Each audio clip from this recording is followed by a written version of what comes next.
Selamat pagi, siang, sore, dan juga malam. Jumpa lagi di channel kesayangan kita ini. Untuk kesempatan kali ini kita akan coba bahas mengenai mobil Toyota Rush dan Daihatsu Terios setelah pemakaian lebih dari 1 tahun. Ya, ini akan saya coba bahas buat teman-teman semua, apalagi buat teman-teman yang lagi nyari mobil, buat teman-teman yang pengen membeli mobil ini. Gimana sih pesan kesan dari mobil ini setelah pemakaian 1 tahun lebih? Jadi selama 1 tahun lebih itu saya menggunakan mobil ini berjalan kurang lebih antara 8.000 sampai 9.000 kilometer. Jadi pemakaiannya juga keluar kota, pemakaiannya juga semi off-road, pemakaiannya juga lumayan medan berat. eh dan menurut saya mobil ini sangat worth it banget buat mobil pertama. Karena apa? Selama 1 tahun itu saya belum pernah mengganti part-part mesin, kecuali kampas rem, oli, dan yang lain-lain kayak misalkan oli power steering gitu mah wajar lah ya. Mobil ini jujur saya sama sekali belum mengganti part satupun, baik dari kaki-kaki dan lain sebagainya. Oh, part kaki-kaki karena saya pendekin, jadi saya sudah ganti, mohon maaf sebelumnya. Begitu. Jadi selama 1 tahun mobil ini saya sudah pakai kemana-mana. Untuk konsumsi BBM kita bahas yang paling pertama. Konsumsi BBM mobil ini juga cukup irit. Untuk mobil segede ini konsumsi BBM-nya 110 112.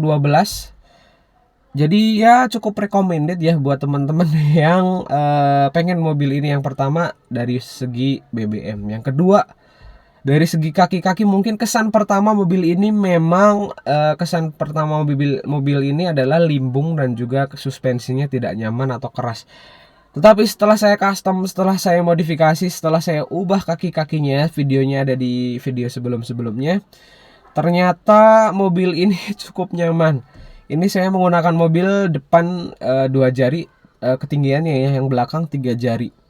Itu menurut saya dengan racikan yang sudah saya sharekan di video sebelumnya, itu menurut saya mobil ini cukup nyaman sih. Jadi tidak ada alasan lagi mobil ini suspensinya limbung atau keras. Jadi ya mobil ini menurut saya untuk saat ini sangat cukup untuk buat harian, buat keluar kota juga masih oke dengan kondisi depan 2 jari, pendeknya belakang 3 jari.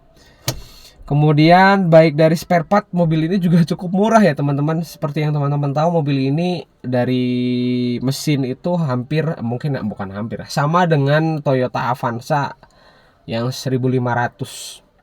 Jadi untuk teknis mesin itu menurut saya juga cukup badak sih. Dari setahun ini saya pakai sudah 9.000 kiloan, itu ya baru ganti oli, ganti kampas rem, belum pernah maintenance mesin, dan juga belum pernah mengganti part-part mesin. Jadi pengalaman saya sebelum-sebelumnya kan menggunakan mobil-mobil penggerak roda depan, Aerio, Civic Genio, kemudian Timor beberapa kali ganti, dan Civic Vario juga pernah make. Itu menurut saya mobil-mobil tersebut itu dalam jangka waktu setahun itu biasanya ada aja lah part-part yang harus diganti. Cuman setelah saya pindah ke mobil ini, ya walaupun mobil sejuta umat, mobil om-om, membangunnya dengan proper, mobil ini tidak akan kelihatan seperti mobil bapak-bapak. Jadi buat teman-teman yang pengen membeli mobil ini, range harganya antara 80 sampai 130, itu sudah dapat mobil ini dari 2007 sampai 2015 2016 ya. Jadi buat teman-teman nggak usah khawatir masalah kaki-kaki, mobil ini bisa diatasi. Untuk video-video masalah kaki-kaki ada di video sebelumnya.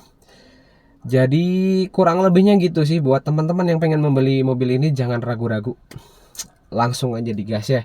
Konsumsi BBM irit, spare part murah, mobilnya juga badak. Jadi kurang lebihnya begitu. Terima kasih buat teman-teman yang sudah nonton dari awal sampai akhir. Semoga video ini bermanfaat. Jangan lupa like, subscribe, dan share agar kita bahagia. Sampai jumpa di video berikutnya.